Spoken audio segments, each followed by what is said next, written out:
ಕೂತ್ಕೊಳ್ರಿ. ಈಗ ನಿಮ್ ಗಲಾಟೆ ಕೇಳಬೇಕು, ನನ್ನ ಭಾಷಣ ಕೇಳ್ತೀರಾ? ದಯಮಾಡಿ ಕೂತ್ಕೊಳ್ಳಿ ಪ್ಲೀಸ್. ನಿಮ್ಮ ಅಭಿಮಾನಕ್ಕೆ, ನಿಮ್ಮ ಪ್ರೀತಿಗೆ ಸಹಸ್ರ ಸಹಸ್ರ ಧನ್ಯವಾದಗಳು. ಕೂತ್ಕೊಳ್ಳಿ ಪ್ಲೀಸ್. ಏಯ್ ಕೂರ್ರಿ.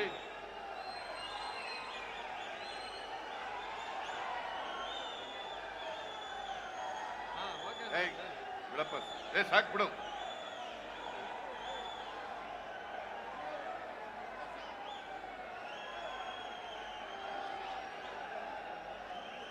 ಅಖಿಲ ಭಾರತ ಕಾಂಗ್ರೆಸ್ ಪಕ್ಷದ ಪ್ರಧಾನ ಕಾರ್ಯದರ್ಶಿಗಳು, ಕರ್ನಾಟಕ ರಾಜ್ಯದ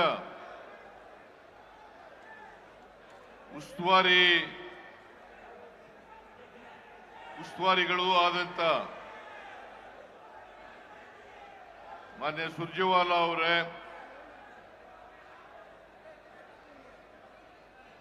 ಪ್ರದೇಶ ಕಾಂಗ್ರೆಸ್ ಸಮಿತಿಯ ಅಧ್ಯಕ್ಷರು, ರಾಜ್ಯದ ಉಪಮುಖ್ಯಮಂತ್ರಿಗಳು ಆದಂತ ಶ್ರೀ ಡಿ.ಕೆ. ಶಿವಕುಮಾರ್ ಅವರೇ,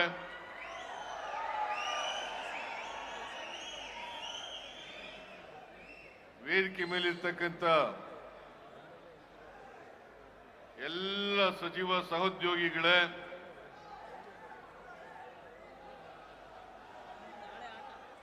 ಶಾಸಕ ಮಿತ್ರರೇ, ಸಂಸತ್ತಿನ ಸದಸ್ಯರುಗಳೇ, ಮಾಜಿ ಶಾಸಕರೇ, ಮಾಜಿ ಸಂಸತ್ ಸದಸ್ಯರುಗಳೇ,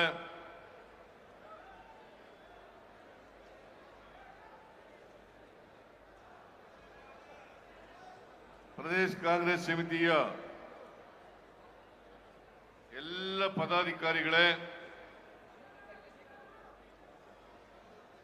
ಜಿಲ್ಲಾ ಕಾಂಗ್ರೆಸ್ಸಿನ ಅಧ್ಯಕ್ಷರುಗಳೇ, ಮುಂಚೂಣಿ ಘಟಕಗಳ ಎಲ್ಲ ಪದಾಧಿಕಾರಿಗಳೇ, ಇಲ್ಲಿ ಇಷ್ಟೊಂದು ಬೃಹತ್ ಸಂಖ್ಯೆಯಲ್ಲಿ ಸೇರಿರ್ತಕ್ಕಂಥ ರಾಜ್ಯದ ಮೂಲೆ ಮೂಲೆಗಳಿಂದ ಬಂದಿರತಕ್ಕಂಥ ಎಲ್ಲ ಆತ್ಮೀಯ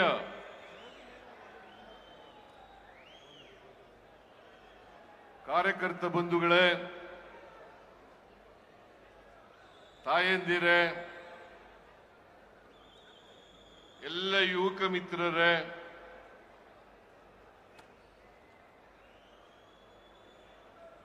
ಸುದ್ದಿ ಮಾಧ್ಯಮದ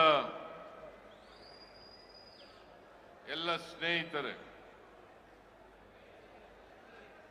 ಮೊದಲಿಗೆ ನೀವೆಲ್ಲರೂ ಕೂಡ ಬೆಳಿಗ್ಗೆಯಿಂದಲೇ ಮಹಾರಾಜ ಕಾಲೇಜು ಮೈದಾನಕ್ಕೆ ಬಂದಿದ್ದೀರಿ. ಲಕ್ಷಾಂತರ ಜನ ಸೇರಿದ್ದೀರಿ. ಇಲ್ಲಿ ಬಹಳ ಅಭಿಮಾನದಿಂದ, ಪ್ರೀತಿಯಿಂದ ನೀವೆಲ್ಲರೂ ಕೂಡ ಇಲ್ಲಿ ಜಮಾಯಿಸಿದ್ದೀರಿ. ನೀವೆಲ್ಲರೂ ಕೂಡ ಯುದ್ಧದಲ್ಲಿ ಯುದ್ಧ ಮಾಡ್ತಕ್ಕಂಥ ಸೈನಿಕರಿದ್ದಂತೆ ಯೋಧರು ಅಂತಕ್ಕಂಥ ಮಾತುಗಳನ್ನು ನಿಮಗೆ ಹೇಳಲಿಕ್ಕೆ ಬಯಸ್ತಾ ಇದ್ದೀನಿ.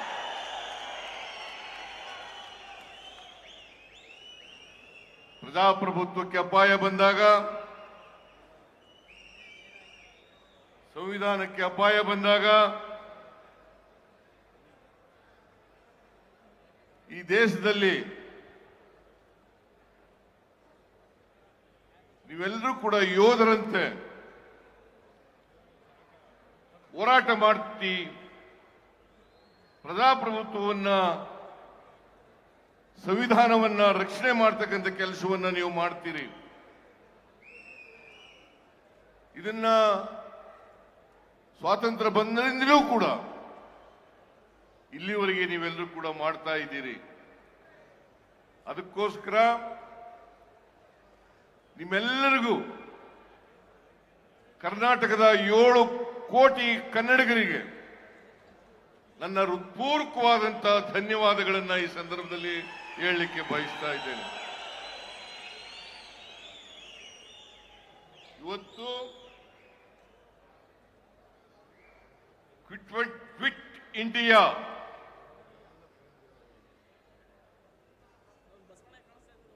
ಚಳವಳಿಯ ದಿನ. ಮಹಾತ್ಮ ಗಾಂಧೀಜಿಯವರು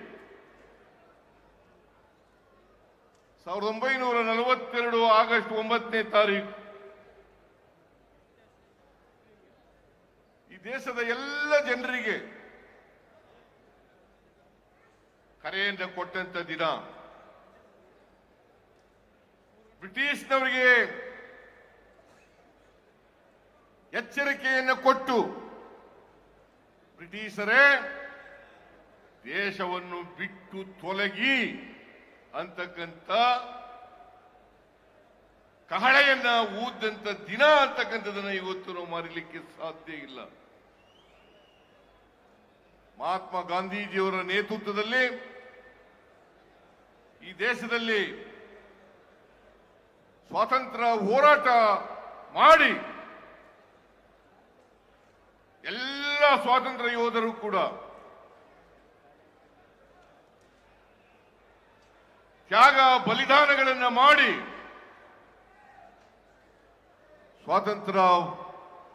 ಸ್ವಾತಂತ್ರ್ಯವನ್ನು ನಮ್ಮೆಲ್ಲರಿಗೂ ಕೂಡ ಲಭಿಸಿಕೊಟ್ರು.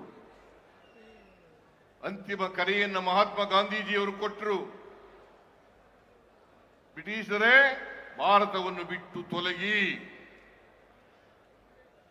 ಆ ದಿನ ಇವತ್ತು ಸಮಾವೇಶ ಮಾಡಬೇಕಾದಂತ ಅನಿವಾರ್ಯತೆ ಇದೆ. ನಾನು ಈ ಸಂದರ್ಭದಲ್ಲಿ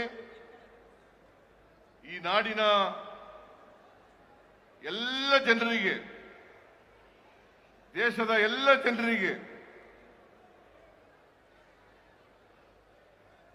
ಕ್ವಿಟ್ ಇಂಡಿಯಾ ದಿನದ ಶುಭಾಶಯವನ್ನ ಎಲ್ರಿಗೂ ಕೂಡ ಕೋರ್ಲಿಕ್ಕೆ ಬಯಸ್ತಾ ಇದ್ದೇನೆ.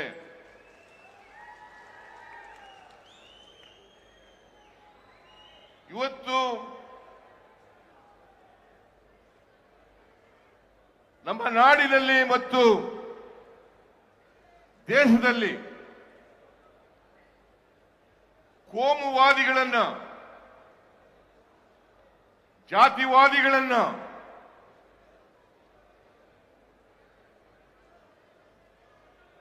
ಪಾಳ್ಯಗಾರಿಕೆ ಪ್ರವೃತ್ತಿ ಇರ್ತಕ್ಕಂಥವರನ್ನ ರಾಜಕೀಯದಿಂದ ಓಡಿಸಬೇಕಾದಂತ ಅನಿವಾರ್ಯತೆ ಇದೆ ಅಂತಕ್ಕಂಥದ್ದನ್ನ ಇವತ್ತು ನಾವೆಲ್ಲರೂ ಕೂಡ ಅರ್ಥ ಮಾಡ್ಕೋಬೇಕಾಗ್ತದೆ. ಮನುವಾದಿಗಳು, ಜಾತಿವಾದಿಗಳು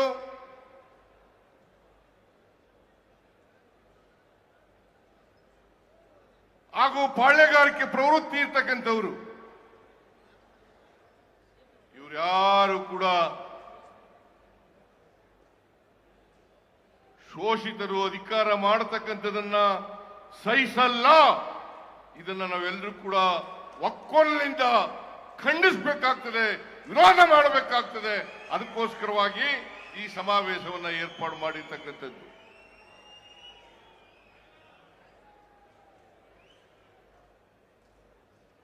ದೇವರಾಜ ಅರಸರವರಿಗೆ ಇದೇ ಗತಿಯಾಯ್ತು, ಬಂಗಾರಪ್ಪನವ್ರಿಗೆ ಇದೇ ಗತಿಯಾಯ್ತು, ಮೊಯ್ಲಿಯವರಿಗೆ ಅವ್ರು ಯಾರನ್ನೂ ಕೂಡ ಸಹಿಸಿಕೊಳ್ಳಲಿಲ್ಲ. ಇದೇ ಕುಮಾರಸ್ವಾಮಿ, ದೇವೇಗೌಡರು ಧರ್ಮಸಿಂಗ್ ಅವರಿಗೆ ಕೊಟ್ಟಿದ್ದಂತ ಮಾತನ್ನ ಮುರಿದು ತಾವೇ ಅಧಿಕಾರಕ್ಕೆ ಬರ್ತಕ್ಕಂಥ ಕೋಮುವಾದಿಗಳ ಜೊತೆ ಸೇರ್ಕೊಂಡು ಅಧಿಕಾರಕ್ಕೆ ಬರ್ತಕ್ಕಂಥ ಪ್ರಯತ್ನವನ್ನ ಮಾಡಿದ್ರು. ಅಧಿಕಾರವನ್ನು ಮಾಡಿದ್ರು. 20 ತಿಂಗಳು ಹಂಚಿಕೊಂಡು ಅಧಿಕಾರ ಮಾಡಿದ್ರು. ದೇವೇಗೌಡರು ಮತ್ತು ಕುಮಾರಸ್ವಾಮಿ ಅವರು ಯಾವತ್ತೂ ಕೂಡ ಕೊಟ್ಟ ಮಾತಿನಂತೆ ನಡ್ಕೊಳ್ತಕ್ಕಂಥ ವ್ಯಕ್ತಿಗಳಲ್ಲ. ಸೇಡಿನ ರಾಜಕೀಯವನ್ನು ಮಾಡೋದರಲ್ಲಿ, ದ್ವೇಷದ ರಾಜಕಾರಣವನ್ನು ಮಾಡೋದರಲ್ಲಿ,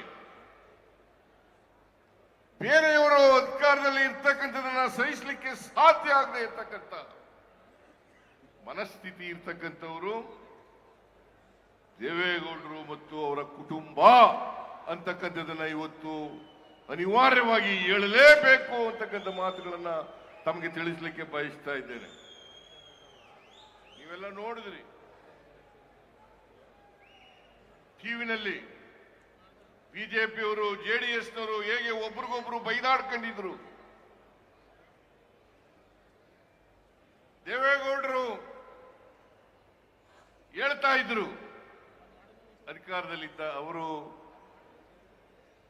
ಬಿಜೆಪಿಯವರ ಜೊತೆ ಸೇರ್ಕೊಳ್ಳೋದಕ್ಕಿಂತ ಮುಂಚಿತವಾಗಿ ನರೇಂದ್ರ ಮೋದಿ ಅವರು ಪ್ರಧಾನಮಂತ್ರಿ ಆದರೆ ನಾನು ಈ ದೇಶದಲ್ಲಿ ಇರೋದಿಲ್ಲ ಅಂತ ಹೇಳಿದ್ರು. ಈ ದೇಶದಲ್ಲಿ ಇರೋದಿಲ್ಲ ಅಂತ ಹೇಳಿದ್ರು. ಕುಮಾರಸ್ವಾಮಿ ಅವರು ಮುಖ್ಯಮಂತ್ರಿ ಆದಾಗ 2006ನೇ ಇಸ್ವಿನಲ್ಲಿ ಏನಾದರೂ ಬಿಜೆಪಿಯವ್ರ ಜೊತೆ ಕುಮಾರಸ್ವಾಮಿ ಸೇರ್ಕೊಂಡು ಸರ್ಕಾರ ಮಾಡಿದ್ರೆ ನನ್ನ ಎಣದ ಮೇಲೆ ಮಾಡಬೇಕು ಅಂತ ಹೇಳಿದ್ರು. ಎಣದ ಮೇಲೆ ಮಾಡಬೇಕು ಅಂತ ಹೇಳಿದ್ರು. ಈಗ ಕೋಮುವಾದಿಗಳ ಜೊತೆ ಸೇರ್ಕೊಂಡು ಷಡ್ಯಂತ್ರವನ್ನು ಮಾಡಿ ಕೇಂದ್ರ ಸರ್ಕಾರ ಜೊತೆ ಶಾಮೀಲಾಗಿ ಕರ್ನಾಟಕದ ಬಿಜೆಪಿ ಜೊತೆ ಸೇರ್ಕೊಂಡು ನಮ್ಮ ಸರ್ಕಾರವನ್ನ ದುರ್ಬಲಗೊಳಿಸತಕ್ಕಂಥ ದುಷ್ಟ ಪ್ರಯತ್ನವನ್ನ ಮಾಡ್ತಾ ಇದ್ದಾರೆ. ದುಷ್ಟ ಪ್ರಯತ್ನವನ್ನ ಮಾಡ್ತಾ ಇದ್ದಾರೆ. ನಾನು ನಿಮಗೆ ತಿಳಿಸಲಿಕ್ಕೆ ಬಯಸ್ತಾ ಇದ್ದೇನೆ, ಗೊತ್ತಿದೆ ನಿಮ್ಗೆಲ್ಲರಿಗೂ ಕೂಡ. ನಾನು 4 ದಶಕಗಳಿಂದ ರಾಜಕೀಯದಲ್ಲಿ ಇದ್ದೇನೆ. 4 ದಶಕಗಳಿಂದ ನಾನು 1984 ಆಗಸ್ಟ್ 17ರಂದು ಮಂತ್ರಿಯಾದೆ. ಅಂದಿನಿಂದ ಇವತ್ತಿನವರೆಗೆ ಅನೇಕ ಖಾತೆಗಳನ್ನು ನಿಭಾಯಿಸತಕ್ಕಂಥ ಅವಕಾಶ ಸಿಕ್ಕಿತ್ತು. ನಿಮ್ಮೆಲ್ಲರ ಆಶೀರ್ವಾದ, ನಿಮ್ಮ ಆಶೀರ್ವಾದದ ಫಲದಿಂದ 4 ದಶಕಗಳ ಕಾಲ ಈ ರಾಜ್ಯದ ರಾಜಕೀಯದ ಮುಂಚೂಣಿನಲ್ಲಿರ್ತಕ್ಕಂಥ ಅವಕಾಶವನ್ನ ಒದಗಿಸಿಕೊಟ್ಟಿದ್ರಿ. ಈ 4 ದಶಕಗಳ ಕಾಲ ನಾನು ಮಂತ್ರಿಯಾಗಿದ್ದೆ, 2 ಸಾರಿ ಉಪಮುಖ್ಯಮಂತ್ರಿಯಾಗಿದ್ದೆ, 2 ಸಾರಿ ಡೆಪ್ಟಿ ಚೀಫ್ ಮಿನಿಸ್ಟರ್ ಆಗಿದ್ದೆ. ಸಹಿಸ್ಕೊಳ್ಳಕ್ಕಾಗಲ್ಲ ಇವ್ರ ಕೈನಲ್ಲಿ, ಅದನ್ನು ಸಹಿಸ್ಕೊಳ್ಳಕ್ಕಾಗಲ್ಲ. ನೀವು ಇವ್ರೇನೇ ದೊಂಬರಾಟ ಆಡ್ರಿ, ನಾನು ಈ ರಾಜ್ಯದ ಜನರಲ್ಲಿ ಮನವಿಯನ್ನು ಮಾಡ್ತೇನೆ, ಕೈ ಮುಗಿದು ಪ್ರಾರ್ಥನೆ ಮಾಡ್ತೇನೆ, ನಿಮ್ಮ ಆಶೀರ್ವಾದ ನಿರಂತರವಾಗಿರಲಿ.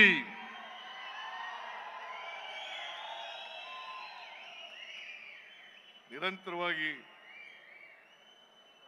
ನೀವು ಹೋರಾಟ ಮಾಡ್ತೀರಿ ಅಲ್ವಾ? ಹೋರಾಟ ಮಾಡ್ತೀರಿ ಅಲ್ವಾ?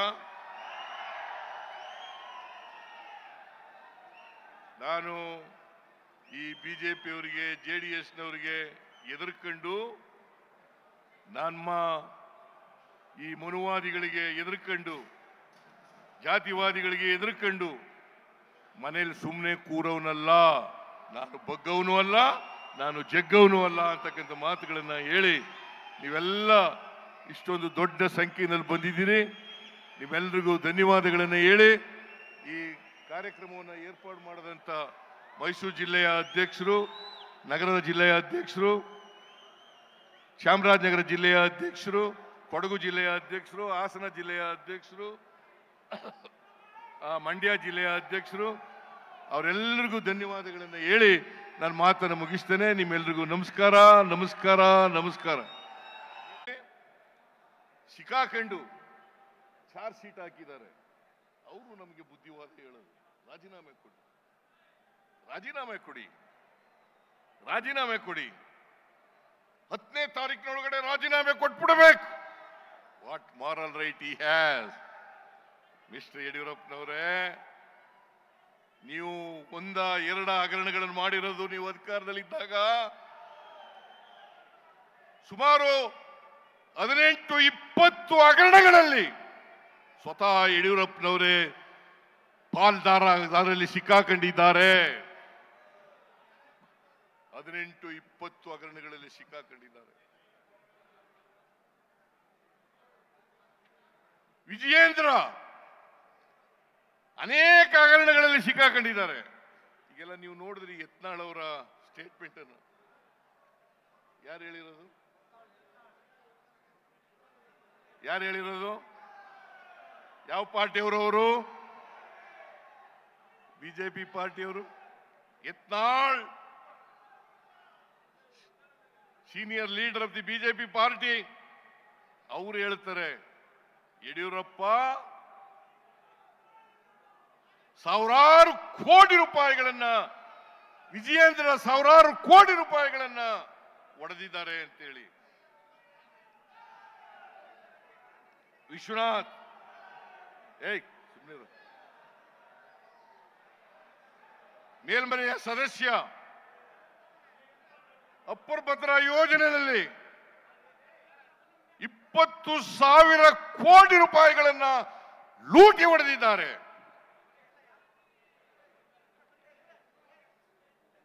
ಕುಮಾರಸ್ವಾಮಿ, ನಿಮ್ಗೆ ಯಾವ ನೈತಿಕತೆ ಇದೆಯೇನ್ರಿ? ಜಂತ್ಕಲ್ ಪ್ರಕರಣ ಮರ್ತು ಬಿಟ್ಟಿದ್ದೀರಾ? ಮೈನಿಂಗ್ ಪ್ರಕರಣ ಮರ್ತು ಬಿಟ್ಟಿದ್ದೀರಾ? ಈ ರಾಜ್ಯದ ಜನ ಮರೀಲಿಕ್ಕೆ ಸಾಧ್ಯ ಇಲ್ಲ. ಜಂತ್ಕಲ್ ಪ್ರಕರಣ ಸುಮಾರು 22 ಕಂಪನಿಗಳಿಗೆ ರಿನ್ಯೂವಲ್ ಮಾಡಿಕೊಟ್ಟಿದ್ದೀರಿ. ನಾಚಿಕೆ ಆಗಲ್ಲ ನಿಮಗೆ? ಮಾನ ಮರ್ಯಾದೆ ಏನಾದ್ರು ಇದೆಯಾ ನಿಮಗೆ? ನನ್ನ ರಾಜೀನಾಮೆ ಕೇಳಲಿಕ್ಕೆ, ನನ್ನ ರಾಜೀನಾಮೆ ಕೊಡಲಿಕ್ಕೆ, ಕೇಳಲಿಕ್ಕೆ ನಿಮ್ಗೆ ಯಾವ ನೈತಿಕ ಹಕ್ಕಿದೆ? ಆರ್ ಅಶೋಕ ಇವರು ಲ್ಯಾಂಡ್ ಗ್ರಾಂಟ್ ಕಮಿಟಿ ಚೇರ್ಮನ್ ಆಗಿದ್ರು. ಎಂತ ಕಾವಲದು?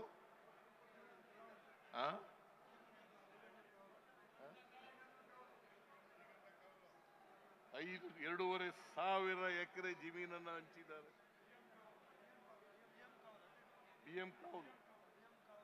BM ಕಾವಲು ಹೈಕೋರ್ಟ್ಗೆ ಹೋಗಿ, ಸುಪ್ರೀಂ ಕೋರ್ಟ್ಗೆ ಹೋಗಿ ಸ್ಟೇ ತಗೊಂಡಿದ್ದಾರೆ. ನಾಚಿಕೆ ಆಗಲ್ಲ? Even today, the case is pending in the Supreme Court. Mr. Ashok, ನಾಚಿಕೆ ಆಗಲ್ಲ ನಿಮಗೆ? ನಾನೇನಾದ್ರು ತಪ್ಪು ಮಾಡಿದ್ದೀನಾ? ಯಡಿಯೂರಪ್ಪನ ಹತ್ರ ಡಿನೋಟಿಫೈ ಮಾಡಿದ್ದೀನಾ? ಯಡಿಯೂರಪ್ಪನ ತರ ಪ್ರೇರಣಾ ಸಂಸ್ಥೆಗೆ ಚೆಕ್ ಮೂಲಕ ದುಡ್ಡು ತಗೊಂಡಿದ್ದೀನಾ? ಈ ಪ್ರಶ್ನೆಗಳಿಗೆಲ್ಲ ಉತ್ತರ ಹೇಳಬೇಕು. ಎಲ್ಲ ಪ್ರಶ್ನೆಗಳಿಗೆ ಉತ್ತರ ಹೇಳಬೇಕು.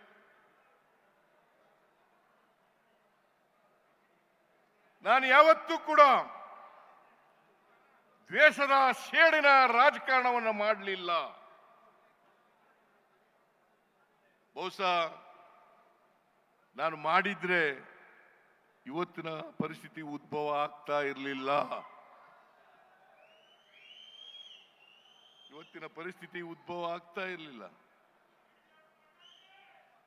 ಇವರೆಲ್ಲರೂ ಜೈಲಿಗೆ ಹೋಗ್ಬೇಕಾಗಿದ್ದವರು. ಅಶೋಕ, ವಿಜೇಂದ್ರ, ಕಲ್ಕತ್ತಾದಲ್ಲಿ ಶೆಲ್ ಕಂಪನಿಗಳ ಮೂಲಕ ದುಡ್ಡು ಹೊಡೆದಿರೋರು ಯಾರು? ವಿಜೇಂದ್ರ ಯಾರು?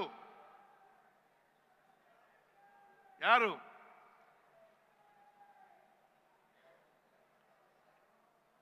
ಇವರು ನನ್ನ ಬಗ್ಗೆ ಮಾತಾಡ್ಲಿಕ್ಕೆ what moral right they have? 40 ವರ್ಷಗಳ ರಾಜಕಾರಣದಲ್ಲಿ ಅನೇಕ ವರ್ಷಗಳ ಕಾಲ ಅಧಿಕಾರದಲ್ಲಿದ್ರು ಕೂಡ ನಾನು 15 ಬಜೆಟ್ಗಳನ್ನು ಮಂಡಿಸಿದ್ದೀನಿ. ಸುಮಾರು 12-13 ವರ್ಷ ಹಣಕಾಸಿನ ಮಂತ್ರಿಯಾಗಿದ್ದೆ. ದಾಖಲೆಯ ಬಜೆಟ್ ಅನ್ನು ಮಂಡಿಸಿದ್ದೀನಿ. ನನಗೆ ಆಸ್ತಿಗಳ ವ್ಯಾಮೋಹ ಇದ್ದಿದ್ರೆ ಕೋಟಿಗಟ್ಟಲೆ ಹಣ ಮಾಡ್ಕೋಬಹುದಾಗಿತ್ತಲ್ಲ.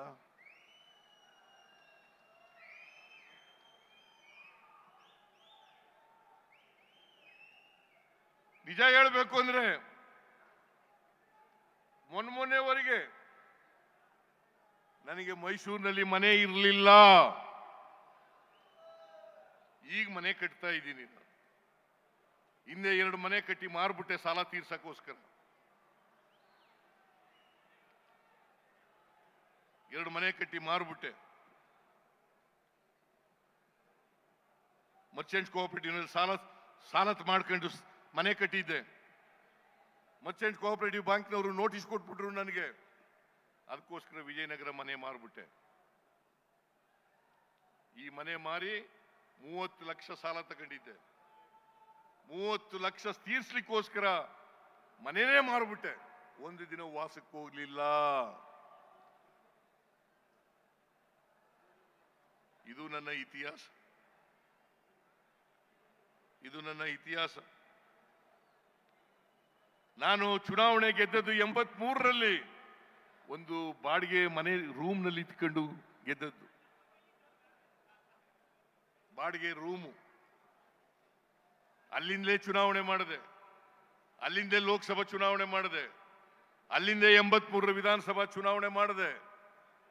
ನಿಮ್ಮೆಲ್ಲರ ಆಶೀರ್ವಾದದಿಂದ ಗೆದ್ದು ಬಂದೆ, ಮಂತ್ರಿಯಾದೆ. ಹೇಳಿ ನನಗೆ, ಈಗ ಕಟ್ತಾ ಇರ್ತಕ್ಕಂಥ ಮನೆ ಬಿಟ್ಟು ಒಂದೇ ಒಂದು ಸೈಟ್ ಇದ್ರೆ ತೋರಿಸ್ಲಿ ನೋಡೋಣ. ನಾನು ಮೈಸೂರು ನಗರದಲ್ಲಿ ಸುಮಾರು 45 ವರ್ಷದಿಂದ ರಾಜಕೀಯದಲ್ಲಿ ಇದ್ದೀನಿ. ವಕೀಲನಾಗಿದ್ದೆ. ತೋರಿಸ್ಲಿ ನೋಡೋಣ.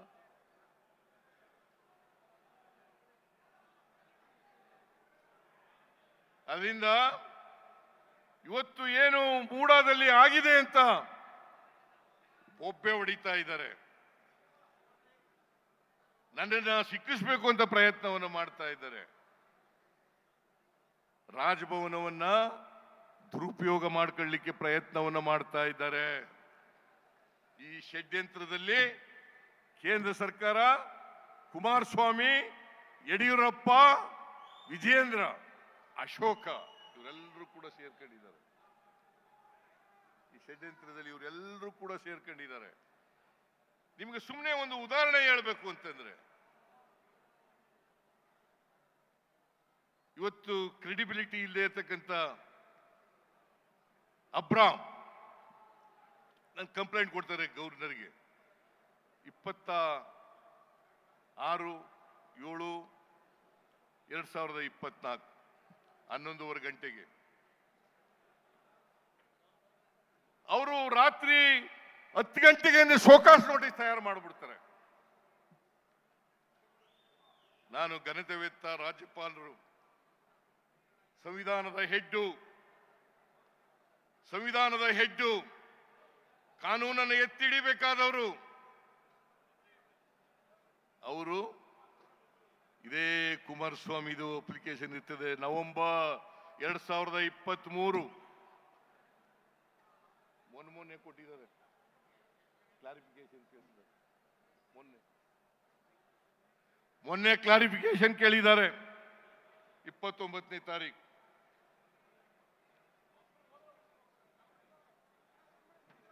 ಜೊಲ್ಲೆ ಶಶಿಕಲಾ ಜೊಲ್ಲೆ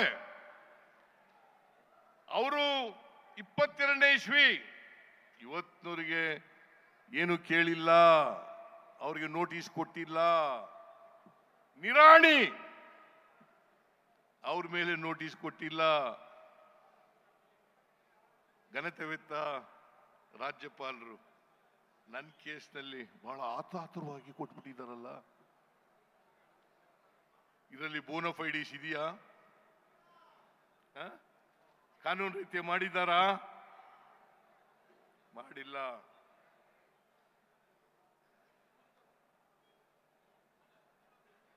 ಯಾರು ಇವರು? ಒಬ್ರ 25 ಲಕ್ಷ ಸುಪ್ರೀಂ ಕೋರ್ಟ್ನವರು ದಂಡ ವಿಧಿಸಿದ್ದಾರೆ ಇವರಿಗೆ.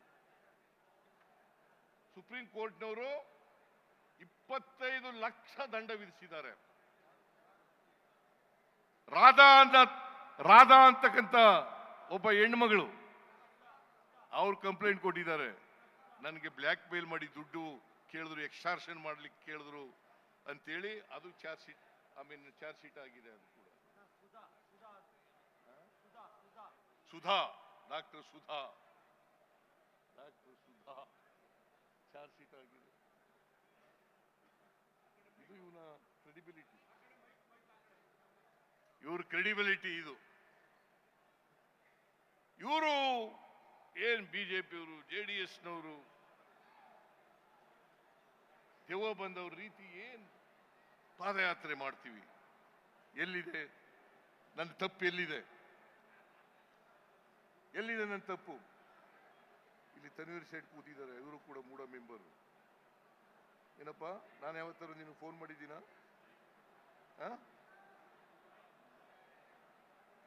ಯಾವತ್ತೂ ನಾನು ಯಾವ ಸದಸ್ಯರಿಗೂ ಫೋನೂ ಮಾಡಿಲ್ಲ.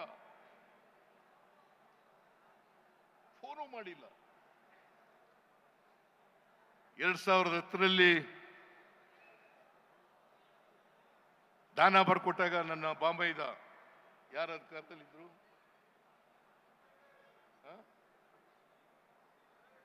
ಯಡಿಯೂರಪ್ಪ.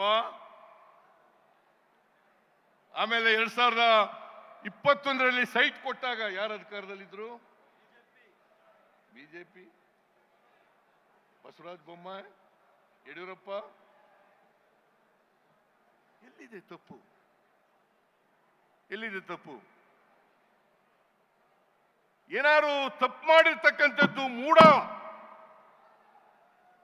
ಯಾಕಂದ್ರೆ ಬಿಜೆಪಿಯವರು ಹೇಳ್ತಾರೆ ತಪ್ಪು ಮಾಡಿದ್ದಾರೆ. ನಾನು ಇನ್ಫ್ಲೂಯೆನ್ಸ್ ಮಾಡಿದ್ದೀನಿ. ಡೆಪ್ಟಿ ಚೀಫ್ ಮಿನಿಸ್ಟರ್ ಇದ್ದಾಗ ಲೀಡರ್ ಆಫ್ ದಿ ಅಪೋಸಿಷನ್ ಆಗಿ ಇನ್ಫ್ಲೂಯೆನ್ಸ್ ಮಾಡಿದ್ದೀನಿ. ಅವ್ರದೇ ಅಧ್ಯಕ್ಷ, ಅವ್ರ ಪಾರ್ಟಿ ಅಧ್ಯಕ್ಷ ರಾಜೀವ್, ಅವನಿಗೂ ಫೋನ್ ಮಾಡಿಲ್ಲ ನಾನು.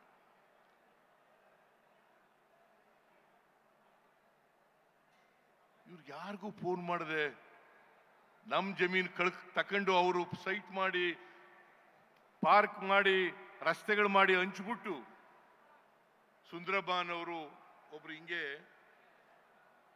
ಜಮೀನ್ ಕಳ್ಕೊಂಡ್ರು. ಮೂಡಾದವರು ಸೈಟ್ ಮಾಡಿ, ರಸ್ತೆ ಮಾಡಿ ಹಂಚ್ಬಿಟ್ರು ಅವಳ ಅಯ್ಯಮ್ಮನ ಜಮೀನ್. ಸುಂದರಮ್ಮ ಅವ್ರಿಗೆ 50-50 ಅನುಪಾತದಿಂದ ಸೈಟ್ ತಗೊಳ್ಳಿ ಅಂತ ಹೇಳಿದ್ರು. ಅಯ್ಯಮ್ಮ ಒಪ್ಪಲಿಲ್ಲ.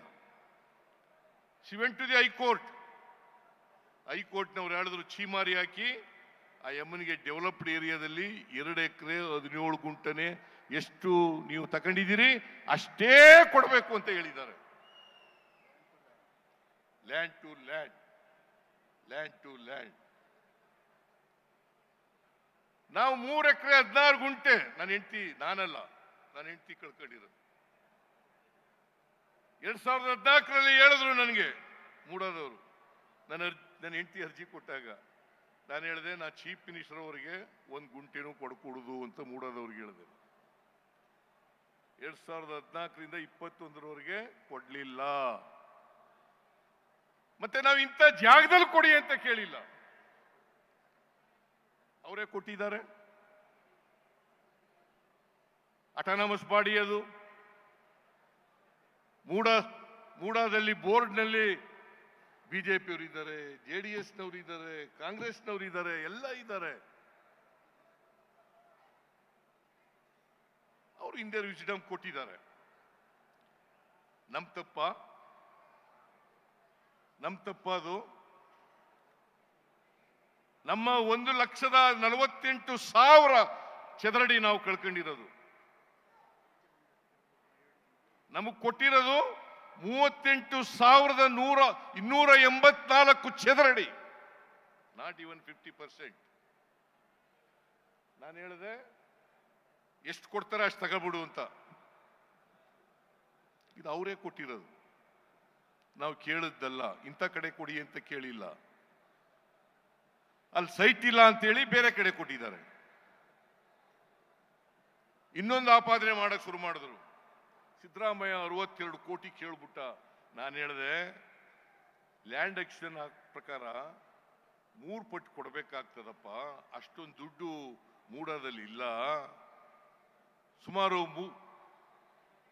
ಅದ್ರ ಪ್ರಕಾರ 3% 3 ಟೈಮ್ಸ್ ಕೊಡಬೇಕು ಅಂತಂದ್ರೆ ಜಾಸ್ತಿ ಆಗುತ್ತೆ ದುಡ್ಡು. ಬಡ್ಡಿ ಎಲ್ಲ ಸೇರಿ 60 ಕೋಟಿ ಮೇಲೆ ಆಗ್ಬಿಡ್ಬೋದು ಅಂತ ಹೇಳಿದೆ. ಅದನ್ನೇ ತಿರ್ಗಾ ಮುರುಗಿ ಮಾಡಿ ಸಿದ್ದರಾಮಯ್ಯನವರು 62 ಕೋಟಿ ಕೇಳ್ಬಿಟ್ರು. ಸಿದ್ದರಾಮಯ್ಯನವರು 60. ನಾನು ಹೇಳಿದೆ 62 ಕೋಟಿ ಇಲ್ಲ, ಕಾನೂನು ಪ್ರಕಾರ ಕೊಡಬೇಕಾಗ್ತದೆ ಅಂತ ಹೇಳಿದೆ. ಸೊ ಅದರಲ್ಲಿ ನಮ್ದೇನು ತಪ್ಪಿಲ್ಲ. ನಾನು ಇವ್ರು ಯಾಕೆ ಗೊತ್ತಾ ಪಾದಯಾತ್ರೆ ಮಾಡ್ತಾ ಇರೋದು? ಯಾಕೆ ಗೊತ್ತಾ ಮಾಡ್ತಾ ಇರೋದು? ನಾನು ಬಡವರ ಪರವಾಗಿದ್ದೀನಿ ಅಂತ, ಹಿಂದುಳಿದವ್ರ ಪರವಾಗಿದ್ದೀನಿ ಅಂತ, ದಲಿತರ ಪರವಾಗಿದ್ದೀನಿ ಅಂತ, ಅಲ್ಪಸಂಖ್ಯಾತರ ಪರವಾಗಿದ್ದೀನಿ ಅಂತ. ಬಡವರಿಗೆ 2013ರಿಂದ 2018ರವರೆಗೆ ಅನೇಕ ಬಡವರಿಗೆ ಕಾರ್ಯಕ್ರಮಗಳನ್ನು ಮಾಡೋದು. ಅನ್ನಭಾಗ್ಯ, ಕ್ಷೀರಭಾಗ್ಯ, ಕೃಷಿ ಭಾಗ್ಯ, ಇಂದಿರಾ ಕ್ಯಾಂಟೀನ್, ಮಾತೃಪೂರ್ಣ, ಶಿವಭಾಗ್ಯ, ಶಾದಿ ಭಾಗ್ಯ, ಪಶುಭಾಗ್ಯ, ಹೀಗೆ ಅನೇಕ ಬಡವರಿಗೆ ಅನೇಕ ಕಾರ್ಯಕ್ರಮಗಳನ್ನ, ರೈತರಿಗೆ, ಮಹಿಳೆಯರಿಗೆ ಮಾಡೋದು. ಈಗ 5 ಗ್ಯಾರಂಟಿಗಳನ್ನ ಜಾರಿ ಕೊಟ್ಬಿಟ್ಟವಲ್ಲ, ಅದು ಬಡವರಿಗೆ ಶಕ್ತಿ ಕೊಡ್ತಕ್ಕಂಥ ಕೆಲಸವನ್ನು ಮಾಡಿದ್ವಲ್ಲ. ಬಡವರು ಎಲ್ಲ ನಮ್ಮ ಜೊತೆ ನಿಂತಿರಲ್ಲ, ಅದನ್ನು